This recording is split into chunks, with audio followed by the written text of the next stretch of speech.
বর্গ নির্ণয়ের সহজ উপায় টাইপ 5। যে কোনো ধরনের অঙ্ক করার জন্য, তার বর্গ করার জন্য আমরা এই ধরনের টেকনিক ব্যবহার করতে পারি। যেমন 32 যখন বর্গ করব, আমরা প্রথমে এই 2-এর বর্গ করে বসাবো। 2-এর বর্গ করলে 4 হয়। এর পরবর্তীতে এই 3 এবং 2 গুণ করব, গুণ করে তার সাথে আবার 2 গুণ দেব।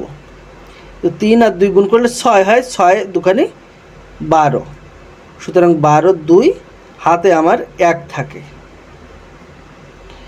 এবার 3-এর বর্গ করব, 3 3-এ 9 আর এই হাতের 1 মিলে 10, অর্থাৎ 32-এর বর্গ করলে 1024 হয়।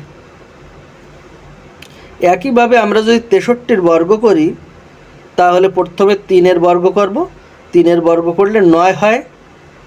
এরপর 3 এবং 6 গুণ করব, 3 6 18, তার সাথে 2 গুণ হবে।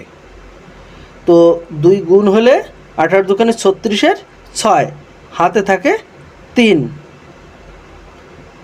এবার আমরা 6-এর বর্গ যদি করি, 6 ছক 36, 36 আর 3 39,